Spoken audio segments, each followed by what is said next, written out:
Yes, we heard you, bitch. We heard you. We heard you. Hold on, man. I don't know what's up with this. I don't know if it's because there's a storm out here. Anyway, we live, and what I want to do is I want to kind of kill two birds with one stone. So because I have been getting a lot of requests and a lot of people emailing me or leaving messages or tweeting and blah blah blah that y'all like to hear this surviving carrot bars spill. I mean, I understand for years, CryptTalk podcast was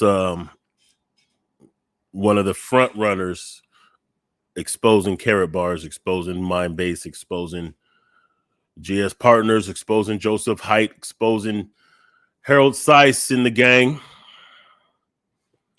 And even though it cost me my platform, it costed several other people their platforms, we did get through to a lot of people. There's a lot of people that's thankful, a lot of people who show that appreciation. And there's still a lot of people that need to at least understand how these scams work and that these scams do exist, how you could protect yourself from these scams. And for those who are going to continue, those who didn't get shook out of the crypto game, those who didn't get such a bad taste in their mouth that they're just done with the crypto market, watching programs like this, watching YouTube channels like this will help you. It will give you the tools that you need to make better decisions. I'm not going to give you advice. I'm not going to tell you what to buy, what to hold. I'm going to show you what kind of things are going on. I'll show you what I'm doing. I'll show you the different partnerships. I'll show you the different projects. I'll tell you about how these cycles generally happen. And then you can make your own decisions from there. Right? So, Demetrius Dugar, a brother who is from Seattle like myself, and found my CryptTalk podcast channel, then ended up finding my new channel once that channel was taken down. He hit me up and he wanted me to know about a letter that he got. I want to say, where did he get it from? I want to say he got it from his bank. I want to say, let me like that. I want to say he got it from his bank, but let's check this out. This is a letter that actually is from the State Department, Washington State Department of Financial Institutions Security Divisions. And this is an investor questionnaire. And it says the Washington State Securities Division is gathering information relating to GSPartners to determine if their actions comply with the Securities Act of Washington, Chapter 21.20 RCW. You have been identified as someone who may have invested in or engaged with this company as an associate or affiliate. We would appreciate your cooperation in completing this questionnaire and returning it to the division at your earliest convenience. When answering the questions, please be specific and detailed as possible. You may attach additional pages if necessary. Please return the completed questionnaire in the included postage paid envelope. You may also return the questionnaire, blah. Okay, yada yada. But what is this really? Let's see what kind of questions. What do they really wish to know? Because of course, if you've been paying attention, and you already know that, of course, this day was coming. The day of them actually falling and getting exposed was near. And I've told you this was going to happen. I told you it was a fraud. I told you they were not regulated. Like I was telling you this in 2019. That this company is going to fall. They are not registered. They're not secured. They're a scam. They're a Ponzi scheme. They're a multi-level marketing criminal empire. They're they're in the same realm of OneCoin. They're fleecing people's money. They are predatory. All these different things I warned people about for years. And for years, people had a lot of pushback. I mean, I could show you videos of people saying absurd things about me and about my lack of knowledge, as they called it, on the situation. And, I said this day would come. The reckoning would come. And I also stated that, look, as we get closer to actual adoption of cryptocurrency in, the mainstream financial sector, as the traditional financial institutions start to adopt and integrate Bitcoin, then they're going to have to start cleaning up the bad actors. This is what, this is in part, has to do with the ETFs, the Bitcoin ETFs. Now Bitcoin is traded on Wall Street. Now Bitcoin is seen as a legitimate, understand, I want you to think about how huge that is. Understand where we have come in a short amount of time. That now the largest financial institutions, the most trusted, the ones that have the most market cap, are now trading Wall Street or shares of Bitcoin via ETFs on Wall Street. That means now it's been legitimized. All that talk that we hear, and I'm going to show you a little something, Jamie Dimon from JPMorgan, and he's capping them. I'm going to show you the some of that in a minute. But we're at a point now where Wall Street has 12 different companies that offer Bitcoin ETFs. That means now it's part of the traditional finance market.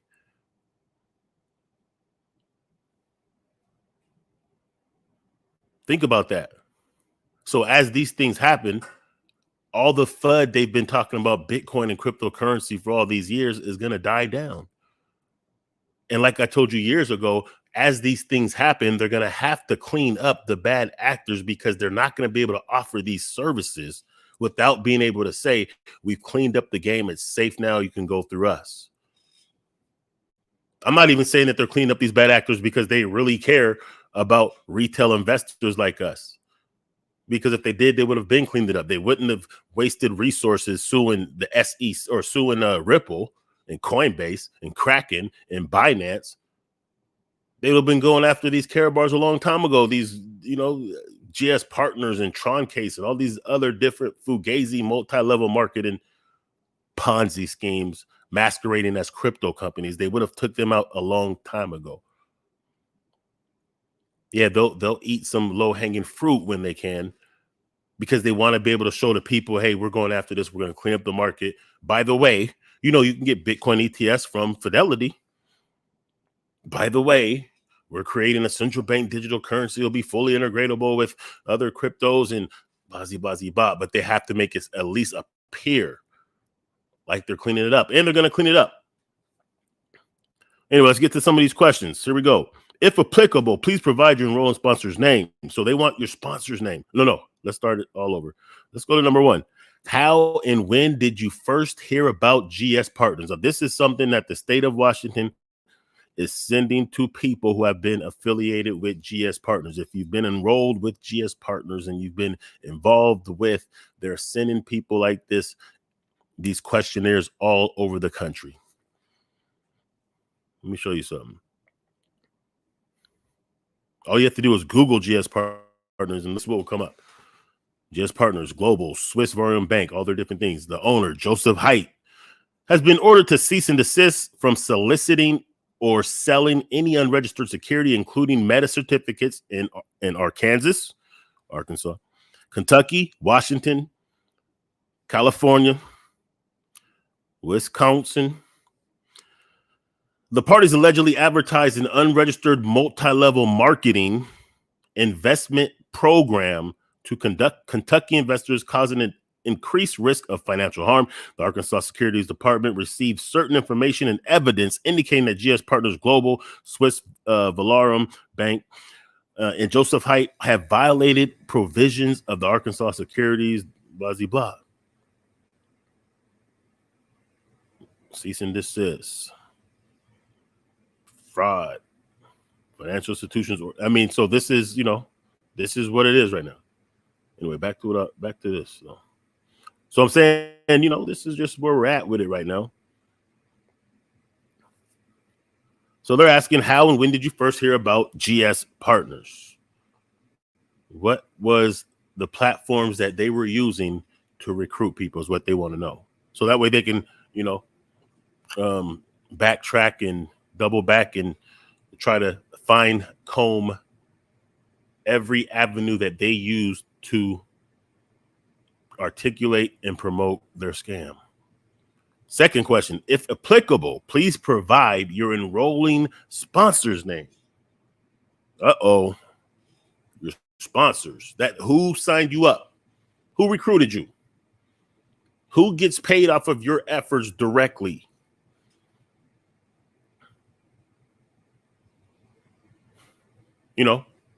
This is where your popular YouTubers, Discorders, Facebookers, or whatever platforms that some of these sponsors and affiliates that recruit people, what's their name? We need to know. And they're going to ask this to people all over the country. They're going to come up with some of the same names. You think of a name. Think of a name of somebody in GS Partners / Carrot Bars, a name that rings bells that, people would be familiar with. Yes, those are the names that are going to be filled out in line 2. That means they are very interested to know who these people are. See, they can't touch Joseph Haidt so much, but they can definitely touch some of the promoters in the United States. Very similar, as I've said before. I mean, you know what? I actually found a way to restore my channel, or a way that you could actually see my channel. Maybe at the end of this broadcast, I'll put the link in, because I did link my CryptTalk podcast to a different platform called Library, which they reward you for cryptos, this and that. But what they do is basically clone your channel. So all my videos are still actually up there. And maybe I'll retroactively put different links on, just so I could show you the pattern, the history of me saying these things would happen. This is what is going to go down. Just so you can see that I'm not just guessing through this. So they're going to want to know your enrolling sponsor's name. And as I said, OneCoin, when they went down, the very top of OneCoin, the crypto queen, I think her name is Dr. whatever, forgot her name. She's gone. She disappeared. She's living her best life somewhere. But the ones that did the most time were the promoters, the marketers, those who had the YouTube channels that were promoting and signing people up on her behalf. They're the ones doing the most time disproportionately. And I warned that this same thing could happen to these Carrot Bars GS Partners people. Because most of you guys probably didn't make enough money to say you really changed your life. You didn't make like a life-changing amount of money. So when you were selling your soul for this Ponzi scheme, ripping off people, targeting your own people, targeting churches, when you were doing that, you were making someone else wealthy. And maybe you were paying your bills. Maybe you were able to cop some cars, some jewelry, some nice clothes, take some trips. But did you really increase your financial status to the point to where you really changed your life? Are you now able to never, ever work? Did you take your financial status from anywhere higher than you could have if you just was playing the market straight up? Are you multimillionaire? If you are, then hey, kudos to you. You did your thing. Hey, you scammed your way to the top. I could even pop my collar to that. Now you could parlay that into something else. But if not, then it was all for naught, because they're coming for you now. Did you have prior business or personal relationship with the person who informed you about GS Partners? If so, please describe. How did you communicate with your enrolling sponsor? Check all that apply. So that way now they can backtrack all this. Text and internet. Was it Facebook Messenger? Was it email? What's the email address that they would? Yeah. Who else did you speak with concerning GS Partners? Now, we are at a time, and I know if you're CryptTalk Nation, you've been waiting for this. You deserve this, and you earned this because you supported those of us who are articulating what you went through and trying to educate you on what it is. And some of you were wise enough to see it and pull out. Some of you were even wise enough to stop your losses, gravitate to the real crypto moves that you can make and recover your losses. I've had a lot of people who've told me that, and have even blessed me with, a little something just because they felt like, hey, I appreciate what you did. But now we're at a point. Remember when this first started in 2019, when I first started doing this on CryptTalk podcast, a lot of people were very upset and claimed I didn't know what I was talking about. I told you this day would come. Now we're at a time. We are here now. Bitcoin ETFs are now a real thing in the crypto market. And a lot of these bad actors are going to get shook out the game. The Department of Financial Institutions Security Division of Washington State is asking investors about GSPartners. They want to know about who sponsored them. How were you communicating? How did you meet them? How did you expect to make a profit from your interactions with or on behalf of GSPartners? What's the mechanics of this operation? Did any profit you receive from GSPartners come from referral bonuses or affiliate marketing rewards? They want to know the workings. Now, keep in mind, when it comes to, well, this isn't feds, this is state. But if they're here with it, the feds is already a little bit further with it. You could bet. Did any profits you received from GSPartners come from referral bonuses? Or I already said that part. Okay. Did any profits you received from GSPartners come from Meta certificates? In total, how much did you invest in any Meta certificates? So these are some of the questions that they're asking people. And if you are in Washington State, then here's how you could. And they didn't contact you. If you wish, here you go. Like, remember, part of why this is happening now is because of the noise that we made. And those of you who were listening, even back then, who were actually being proactive. Those who listened to me, Chris, and others who also got proactive and would start questioning their sponsors and going to some of the YouTube channels that were recruiting people and telling them, hey, blah, blah, blah, asking them questions. And some people, it only really kind of the epiphany moment happened when they did start asking their sponsors questions, and then they would get blocked from platforms because now it looks suspicious. Let's go to the next one. Let's see what else we got. Shout out to Demetrius, matter of fact. Okay, what else we got? Next. Okay, so anyway, I don't know if I want to. Well, I guess he blocked out everything he didn't want people to see. Okay, well, I guess this is his response to these questions. His name, blah, blah, blah. We don't need to know that. How did you? Okay, hold on. How and when did you first hear about GSPartners? Blah, blah. He works with Mike Elko of Wealth Builders Worldwide. They push these scams. Okay. Did you have any prior relationship with the person? Boop, boop, boop. Okay, I'm not gonna go there. How did you communicate? Okay. What were you told about what your role would be at GSPartners? Affiliate with a chance to move up to other levels. Now, I remember when I first read a few weeks ago, and I read one of the releases from the SEC, I think it was, and some of these cease and desist states. One of the things that they were saying is, basically they want to know who these sponsors are. Who are these marketers? They want to know who the senior level management, mid-level management, that would be those who are, recruiting, those who have affiliates under them. Unfortunately, even though you didn't reap the most of the rewards, you're probably going to face the harshest penalty, in part because they're going to be able to locate you. And unless you've made enough money to mount up a legal defense, it's going to probably get kind of ugly. And when I say mount up a legal defense, I mean like it's going to be hundreds of thousands to fight a case like this. You're going against the state, possibly the feds. Yeah, you're going to need in the high tens of thousands, scores of thousands, up into the hundreds of thousands of dollars to really have an adequate defense.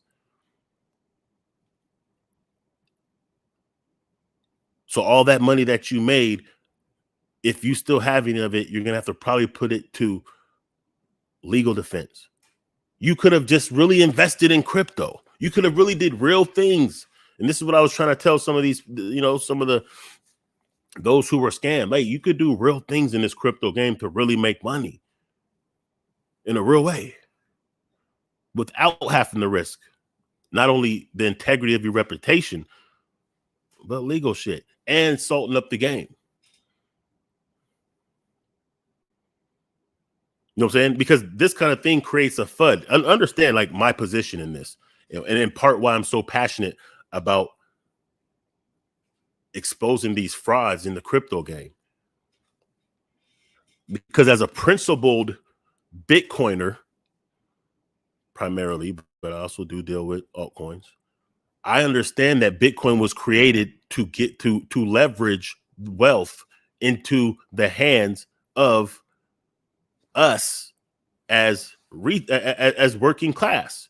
Bitcoin was literally created because of the corruption of the financial institutions that caused the world economic collapse of 2008.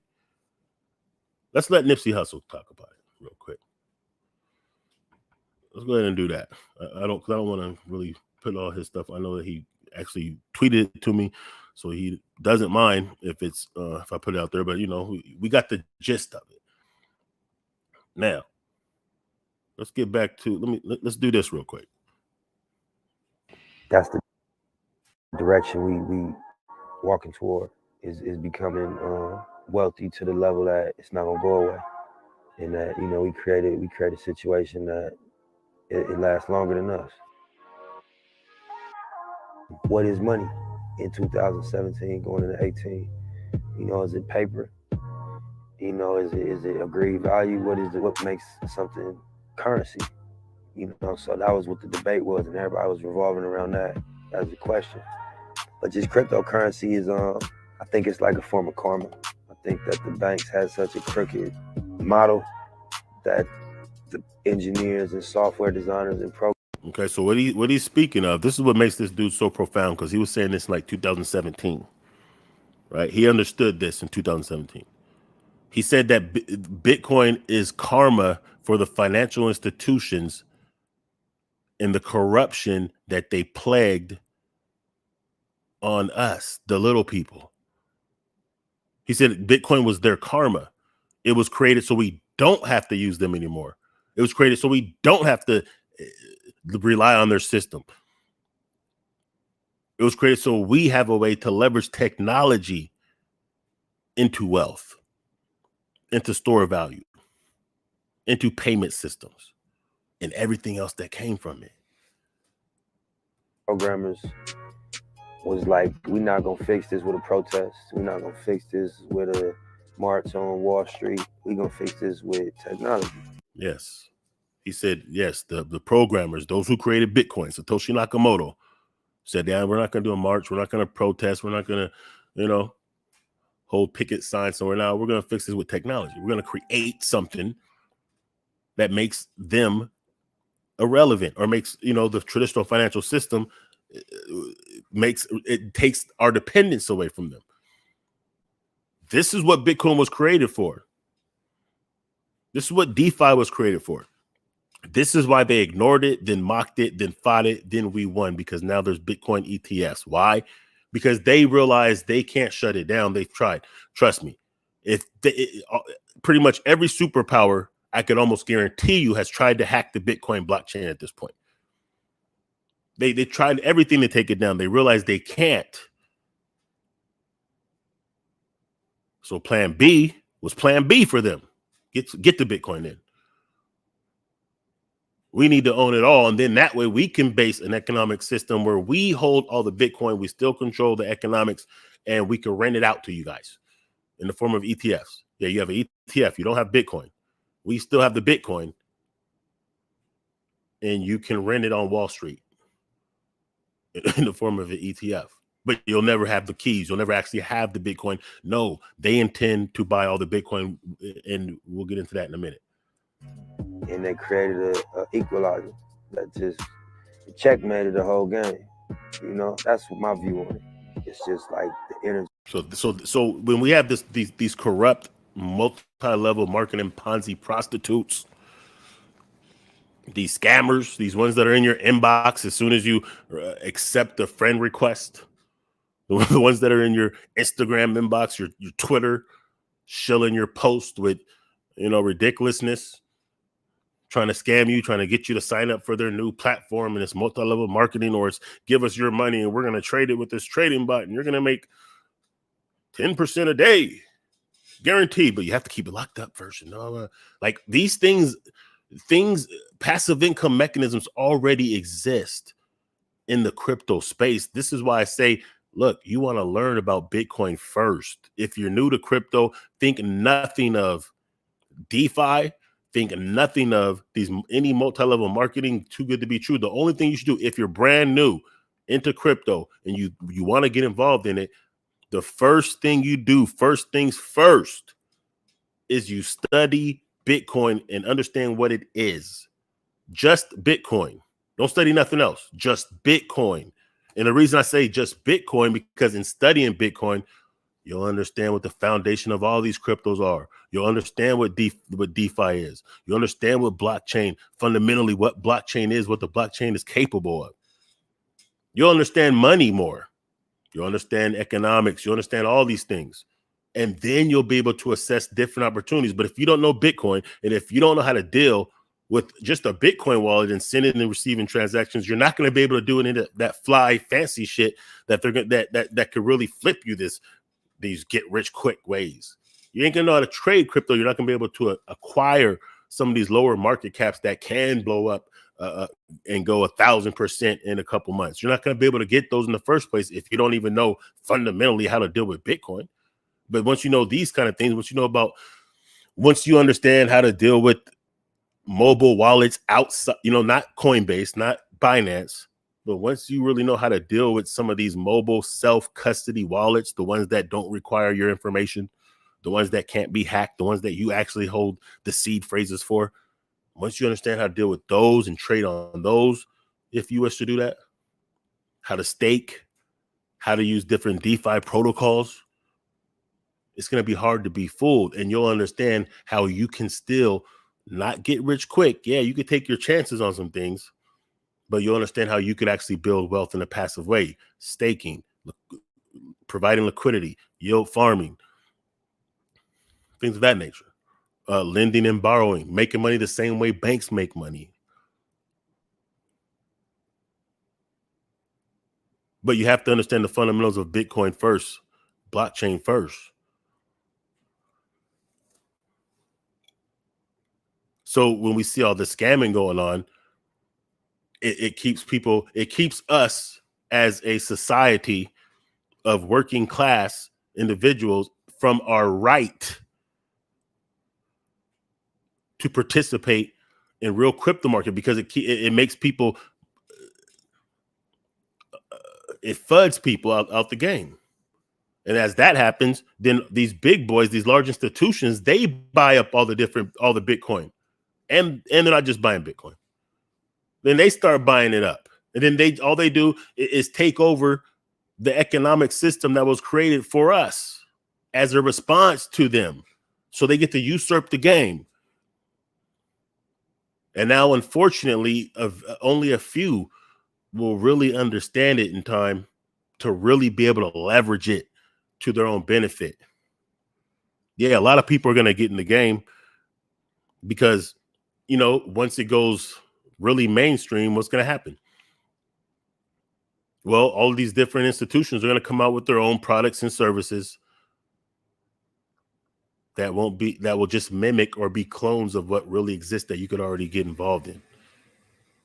The biggest manifestation of that is Bitcoin ETFs. People are buying Bitcoin via ETFs. meaning you can only trade during certain times, meaning you have to get all the KYC, meaning you can't actually purchase things with that ETF, meaning you never will hold the Bitcoin, and also means that you will endure fees that you typically wouldn't have to. Let's go a little deeper.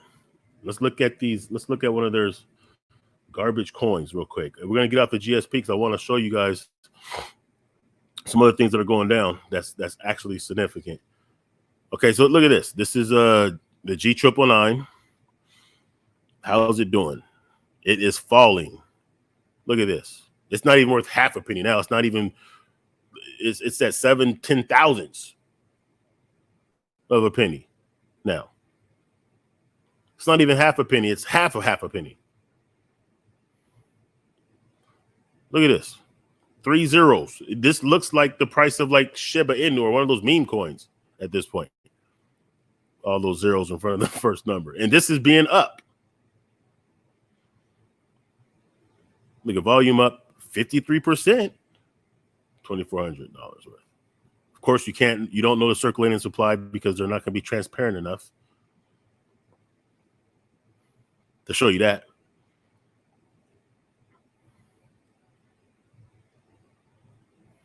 Let me see what else. Let's go over here with it. Shrink this down a little bit. Okay, there we go. What are we looking for? Okay, there we go. All time. Let's look at the all time numbers. What does it say?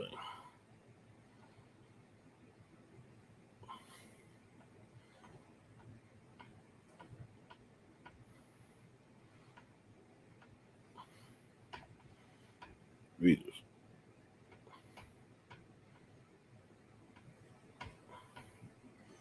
All right, so all time is down 87%. And that's with it being up in the last 24 hours. So all time, it's down 87%. We're in a bull cycle right now. Pretty much, you could throw a dart at the top 100 coins on coin market cap, and those coins will make money within this year. All of them. You almost can't lose with crypto right now unless you're involved in something like GSPartners.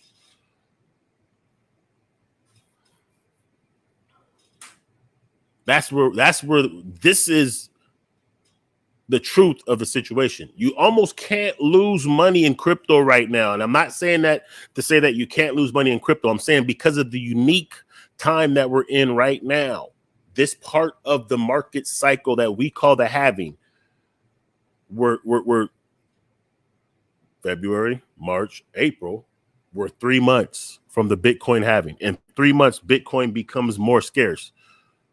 In 3 months, the supply of Bitcoin gets cut in half as it being produced. And the demand obviously is not being cut in half because BlackRock is on pace to become the largest Bitcoin holder in the world. BlackRock is worth like $14 trillion. They have over 10 trillion assets under management. Trillion with a T. And they want to be the largest Bitcoin holder. Let's look at this for a minute. With nearly 11,500 Bitcoin in a Bitcoin-focused offering, the world's largest asset manager has quickly accumulated 500 million of crypto. 500 million is $500 million. Not a lot, right? BlackRock has but if they're looking to be the largest Bitcoin holder in the world, that means they're going to have to pass Michael Saylor and MicroStrategies that holds 8.6 billion worth. And why wouldn't they, now that they actually have a Bitcoin ETF on Wall Street? And then they also have competition. So all those companies that just got approved for the ETFs, they're going to keep, first of all, they already went on a bidding war, a fee war, lowering their fees. No. What? You're charging 1%? Hey, we're charging 0.9%. What? Oh, no, we're charging 0.5%. You know, they've already done that the first day. And now they're going to start a war of accumulating as much as they can. They're going to be buying it by the billions and the hundreds of billions within the next year. because for one, they want to buy all the Bitcoin so they can control it all. And then they know that people still want it. And then they're going to give you ETFs. They're going to give you IOU receipts. We owe you the value of 1 Bitcoin when you decide to cash it in, type of shit. All right.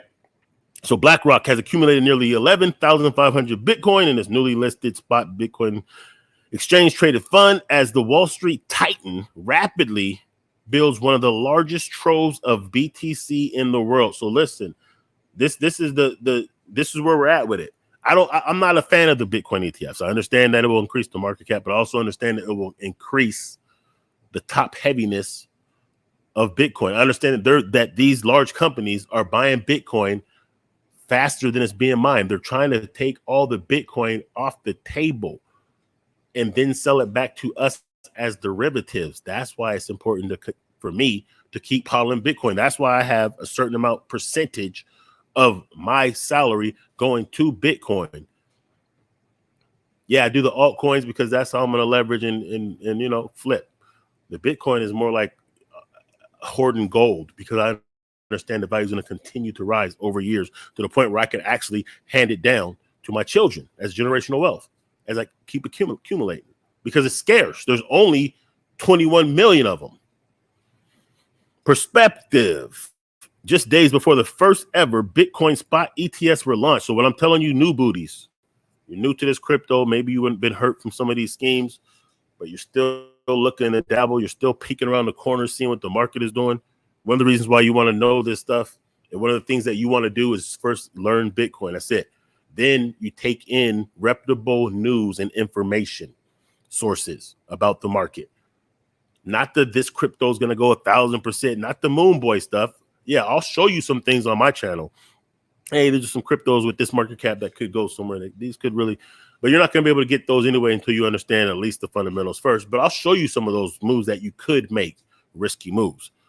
But for the most part, what you need to be tuned into is news. What's going on in the world right now? Because you can't turn on CNN and find it out. They're not going to tell you about that there. What they're going to be showing you on the mainstream media now in regards to crypto is ETFs. What financial institution or bank is offering a crypto product? They're going to show you that. They're not going to tell you about the DeFi protocols that you can get into without using a bank. They're not going to show you about how you can stake yourself without using one of their services. They're not going to tell you even, what I'm saying? They're not going to tell you none of that. They're going to tell you to utilize these particular companies. That's what they're going to show you, man. It's all a game.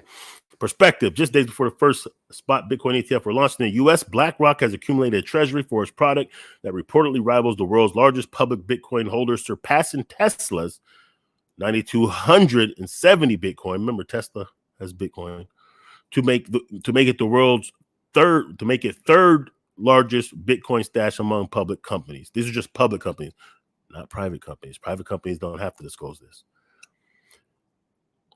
At this pace, BlackRock could soon have more Bitcoin than any other single entity on Earth. Reflecting on that possibility, senior Bloomberg ETF analyst Eric Balanchis noted that it will happen. Likely it will happen because BlackRock has more money than Tesla, Grayscale, MicroStrategy, Fidelity, JPMorgan, probably all the states of the United States of America put together. I mean, they can literally double the Bitcoin market cap right now if there's that many Bitcoin on the market. They can literally drop $1 trillion on Bitcoin right now. We're going to see these things happen. Look, of course, a key difference is that the public Bitcoin holders like MicroStrategy, which has more than 189,000 Bitcoins, hold the crypto as a treasury reserve asset, while BlackRock is using Bitcoin as a basis of an ETF. What they're saying is MicroStrategy, they're just buying it to hold it. They have no intentions of selling it in any kind of way, according to Michael Saylor. But BlackRock, they're buying it and they're going to put it on the market as ETF. So they're going to still hold it all, own it all, but they're going to let you get a piece of the action for a fee. More details. The public iShares Bitcoin Trust holdings data on BlackRock's website indicate that the product holds 11,439 shares, quote unquote, of Bitcoin, with a market value of, we'll just say $500 million, 500 million. The product has seen significant early trading volume, but the spot price of Bitcoin has been relatively stagnant. That's okay. However, if BlackRock were to continue accumulating Bitcoin at this pace, the crypto market would certainly see an impact and will. BlackRock has reportedly bought a stagnant. We've already seen that one. Okay, this amount is significant considering, as I've told you before, that only 900 BTC are issued daily. If this trend continues, the Bitcoin market could face a severe supply crunch. We are already there. Listen, if they just bought 11,500 Bitcoin and only 900 Bitcoin are created a day, what does that tell you? They just bought 12, 13, 14. They just bought like 17 times the amount of Bitcoin that's produced. They're buying it faster than it's being mined. That's the point. Okay. And while this is happening, let's see, what's this right here? BlackRock's new Bitcoin ETF commercial targets boomers. Oh, this is a BlackRock Bitcoin ETF commercial. Let's check it out. Digital asset adoption has significantly accelerated over the past decade, with profound implications for the future of finance. Bitcoin is the original cryptocurrency to gain global adoption and has continued to maintain its dominance despite thousands of others coming into existence. You might have noticed Bitcoin make its way into our everyday lives, from Bitcoin ATMs to various merchants accepting Bitcoin as payment, further driving interest in what the future holds for the cryptocurrency.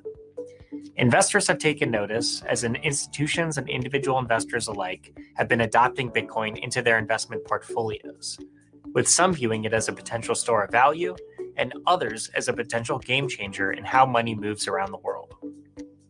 But for many investors, holding Bitcoin directly can be complex. That's why we launched IBIT, the iShares Bitcoin Trust, an ETF that provides investors convenient exposure to Bitcoin. Here are 3 things to know about IBIT.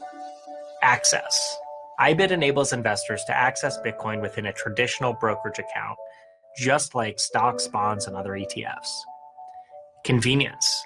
IBIT can help remove operational burdens associated with trading and holding Bitcoin directly, as well as potentially high trading costs and tax reporting complexities. Quality. IBIT is built by BlackRock, a leading ETF firm with expertise across ETFs and a history of innovation. It is a new day for Bitcoin.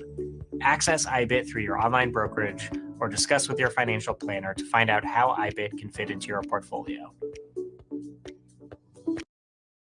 Yeah, so now, your 401k, you could be like, hey, let me get some of those IBIT shares. Convenient, right? Now for, companies, corporations that want to leverage, the wealth of Bitcoin.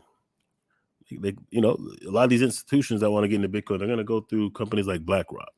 So as they buy more shares of Bitcoin from places like BlackRock is going to buy more Bitcoin. The idea is they're going to buy these large corporations, these large institutions of investment vehicles. They're trying to snatch up all the crypto and then create their own products and services and whatnot, and put a chokehold on the game. Which is ironic because Bitcoin was created so we didn't have to deal with these people. They ignored it. They didn't want anything to do with it. And now they realize they can't stop it. So they just want to control the whole game. That's where we're at with this right now. Okay. So while this is happening, then you got to think about stuff like this. Because remember, this guy just ain't stopping. He's just, he's on the same train he's been on, this company. But it's all cap because they're saying this, keeping people out the game. And on the back end, people that's 50 times bigger than JPMorgan is saying, yeah, we're trying to buy all the Bitcoin. So this is a CNBC. And like I said, the FUD will start to die down. The FUD will cease to exist at some point on the mainstream media, right? So we're seeing the phasing out of the mainstream only FUDding Bitcoin. We're still going to do a little bit here, but then we're going to see that die down, as you're going to see indications of as well. So this is JPMorgan Chase CEO, I think Jamie Dimon, talking about Bitcoin. good word, which is Bitcoin. Yeah. This ETF was approved just about a week ago now. Yeah. And I think a lot of people are trying to understand what it ultimately means. Yeah. JPMorgan, I imagine if you were a client of JPMorgan, you could call your broker and say, get me some of this ETF. Mm-hmm. What are you telling your brokers to tell them back when they make that call? Yeah. So this is an important thing. This is the last time I've ever talked about this in CNBC. Okay. So help me God. Blockchain is real. It's a technology. See, you see what he just said right there? Remember, I've been saying this forever. That once, it gets more legitimate, you're not going to see the FUD. He's saying himself. Now, remember, this is like 15 years of JPMorgan talking down on Bitcoin. And he's saying this is the last time he's going to talk about it. Yeah.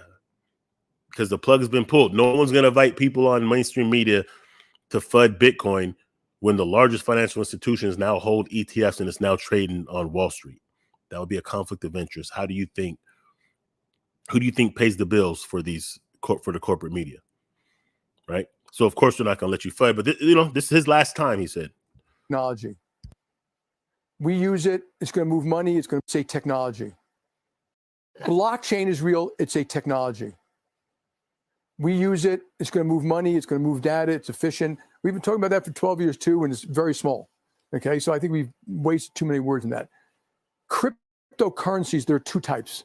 There's a cryptocurrency which might actually do something. Think of a cryptocurrency as an embedded smart contract in it, and then we can use it to buy and sell real estate and move data. That may have value. The idea of so he's talking about, the chain links, the Ethereums, the Cardanos, perhaps. He's talking, he's saying they actually have value, but here's the kicker. tokenizing things. Tokenization, NFTs, NFT is more than just a picture. A picture could be an NFT, but an NFT is not a picture, if you know what I mean.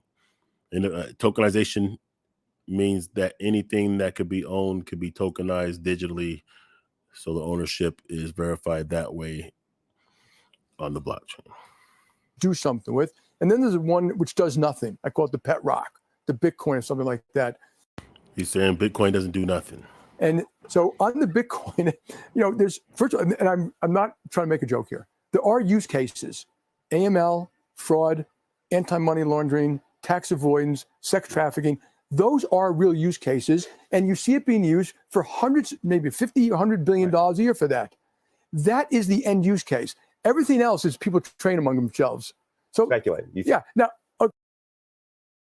what he's doing is he's just doing his last round of FUD and associating Bitcoin with criminal activities, as if the U.S. dollar or other national currencies aren't used for these type of things. And I've already shown you a report on CryptTalk podcast that less than 1% of Bitcoin transactions are for illicit purposes.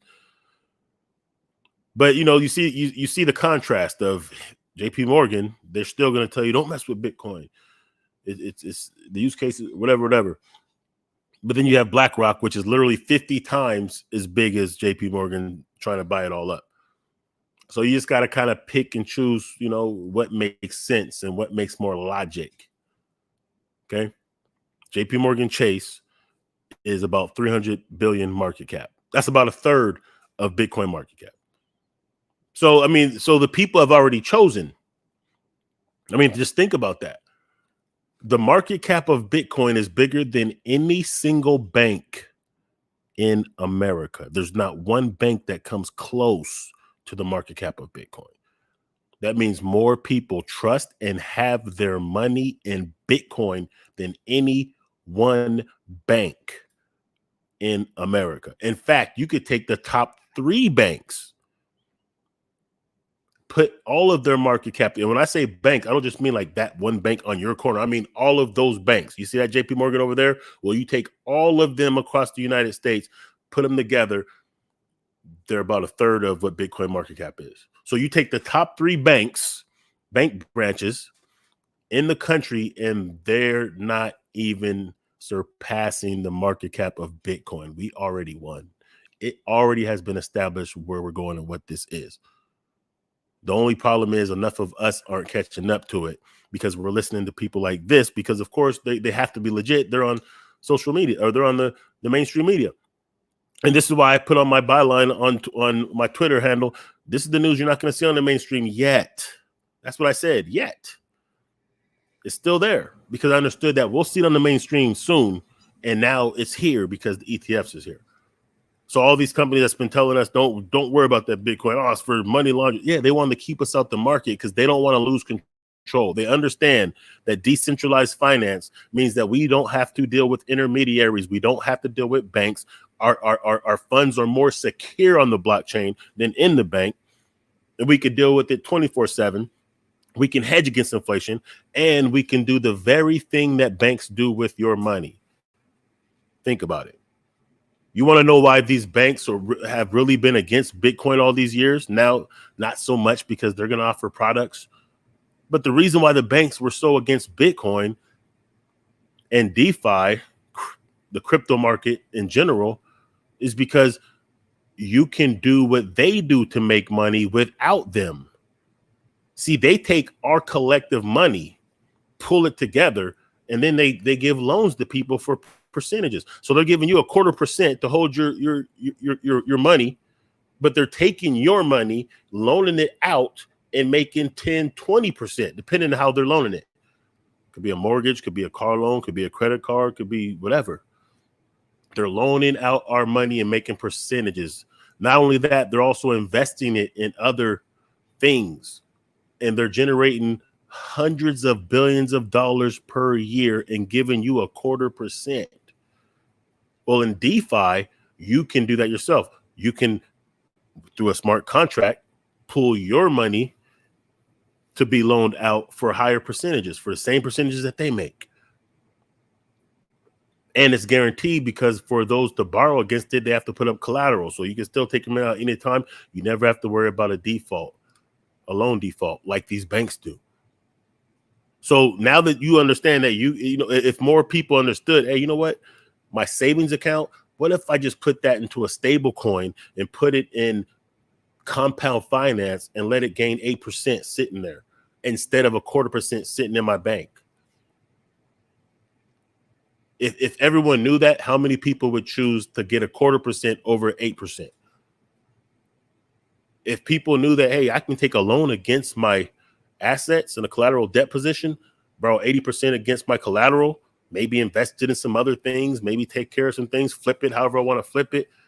Don't have to worry about payback dates as long as the 20% cushion isn't eaten up by the 3% or 2% interest that's being charged, meaning it would take years, meaning you literally don't have to make a payment back. If you were to borrow 80% against your assets, you literally wouldn't have to make a payment for years.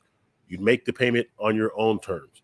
If for some reason you didn't pay it back, well, after a certain amount of years and that 3% eating up the cushion, then the smart contract's going to execute a liquidation on its own and give you the change. So because now we could do these kind of things, of course the banks are fearful. Right? Okay, now my last statement, the last time I ever talk about Bitcoin is I defend your right to do Bitcoin. I think, you know, it's okay. I don't want to tell you what to do. So my personal advice would be don't get involved, but I don't want to tell any one of you what to do. It's a free country. What do you make of BlackRock? What do you make of the other firms, the BlackRocks of the world that obviously, and Larry Fink changed his view of this, obviously. Yeah. And maybe he changed his view because you think he genuinely believes in Bitcoin or believed it because he thinks that there's a marketplace for it and he wants to be part of that market. But what do you think of there's about a dozen big financial companies, Fidelity included. Number one, I don't care. So just please stop talking about this shit. And I don't know what he would say about. He don't care. Stop talking about this shit. In other words, like I said, the FUD is going to end. He was one of the biggest FUDers. He's saying this is the last time he's going to speak about it, speak negatively about it, because that's the only way he speaks about it. So we're not going to see FUD on Bitcoin anymore. You want to know where the market's going? You want to know, like, if you can leverage this crypto, especially at a time like this when we're coming up to the halving, and historically that's when the prices get the highest, right after the halving. No matter what coin you're holding, unless it's a shit coin from a multi-level marketing scheme, Bitcoin is going to be the catalyst to move that market.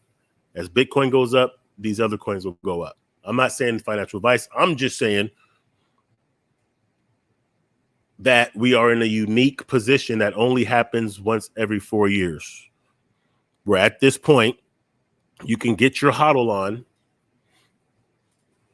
and expect that a lot of profits will probably be made. You can't say guarantee. But what I will say is 3 years ago, when we were this close to the halving, by the time 6 months after the last halving, which in this case would be October, the end of this year, prices were skyrocketing. Bitcoin went from 20,000, which was the last all-time high, the last all-time high, to the last all-time high being 70,000. So it tripled in a half from the previous all-time high to the last one. And that's typically what it does every 4 years. So now at a time that we're at where the last all-time high was 70,000, if that same trend continued, that means that we would be at about 250,000 a Bitcoin. I'm conservatively calling 100,000 this year, by the end of this year, probably 150,000 by the first or second quarter next year. I mean, just because that's conservative. But really, when you think about what's happening, remember BlackRock buying up Bitcoin like it's going out of style. When you think about that, when you think about Grayscale, when you think about ARK Investments and Fidelity, and check this map out right here. This is a map of countries that are mining Bitcoin by percentage, right? So Bitcoin mining by country 2024, okay? United States, where's that number? There we go. 38% of the Bitcoin right now is being mined by the United States of America. So mining in America is definitely happening. Canada, they got about 6% of it. Let's see if Mexico got anything popping. Mexico, they got 0.1%. Brazil, we got 0.33%. Egypt, right? Yeah, Egypt, they got some percent. Libya, should be Libya. Yeah, Libya, they're mining. South Africa, I believe that is. Yep, South Africa. What's this? Uganda? Yeah, Angola. Okay, Angola, they got it. Is that Germany? Who is that? Iran. That's Iran. I think Germany's up here somewhere. Anyway, all these different countries, right? Kazakhstan or something. Turkey, they got it. France and Spain, they got it. They're mining it.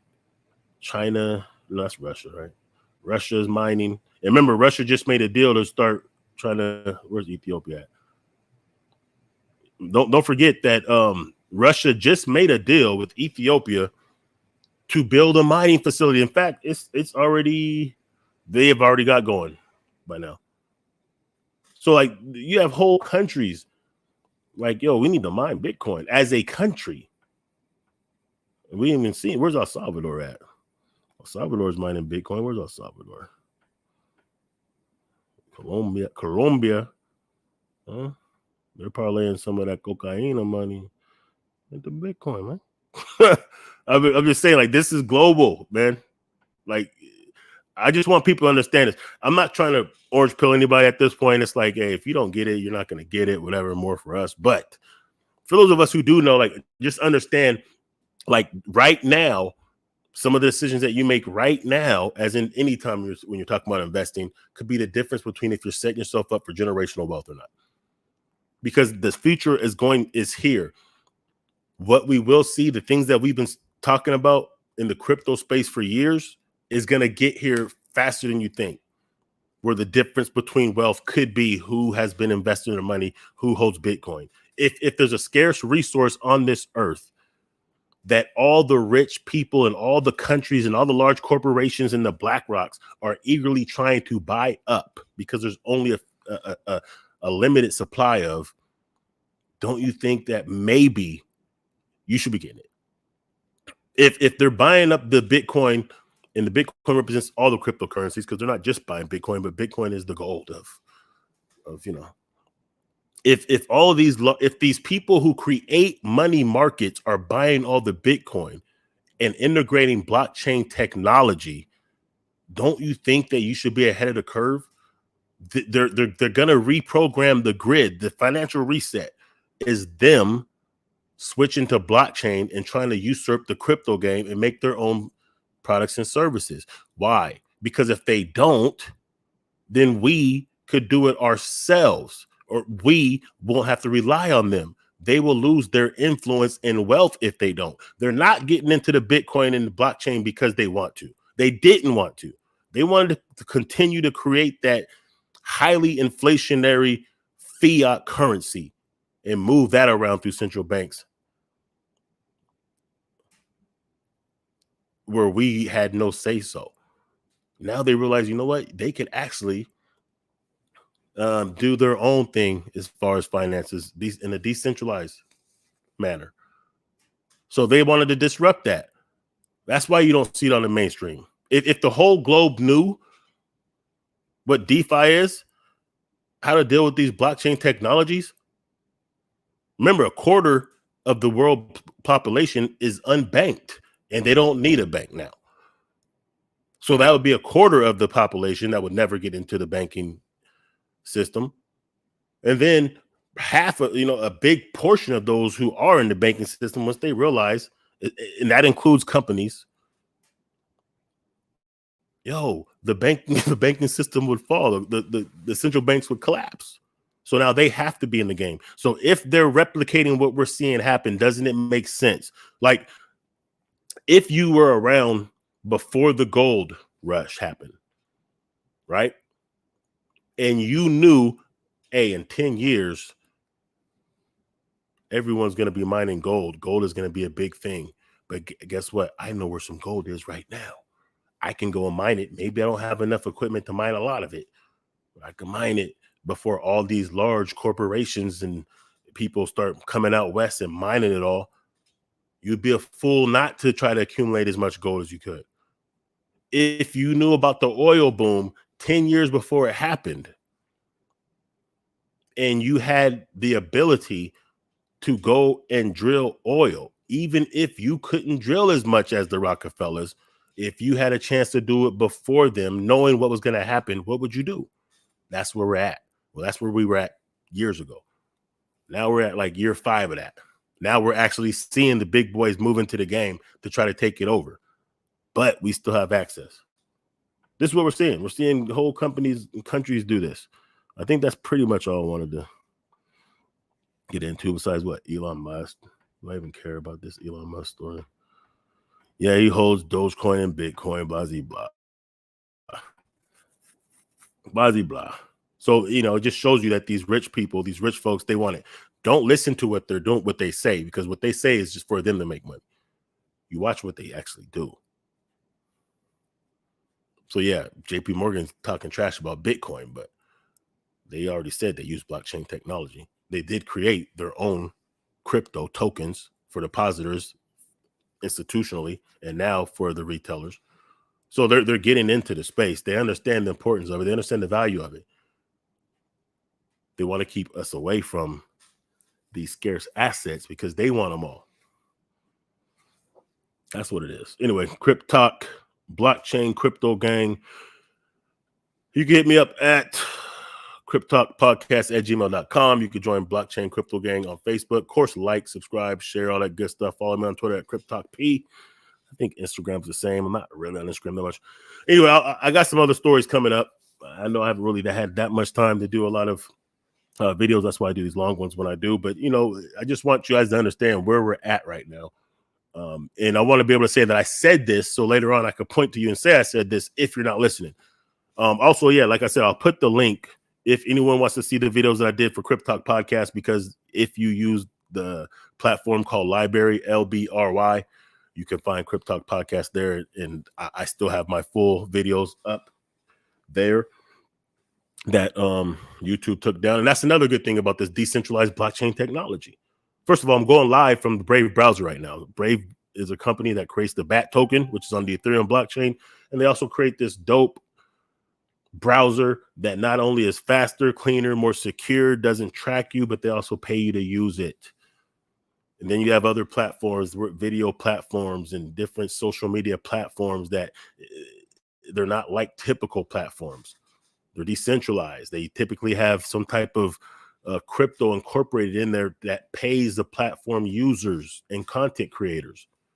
Like, yeah, you're not going to get rich using the Brave browser, but it's far better than Chrome just as a browser.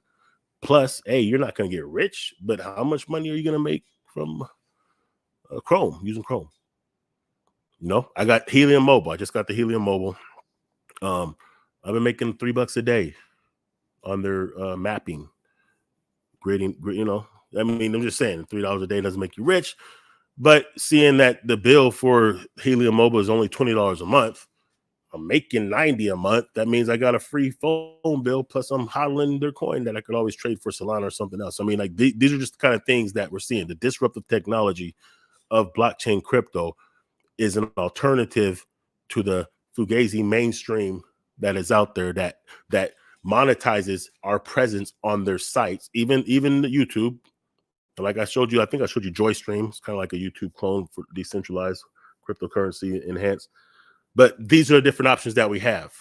And these are the pivots that some of us are going to make. And I think that I believe that that's what will separate, for the most part, those of us who accumulate wealth and know how to deal with these protocols from those who will have to be subject to the mainstream pushing them towards centralized financial institutions that are just duplicating this just so they could, you know, reserve and retain their power. So anyway, that's that. I'm out. Thanks for watching. Peace.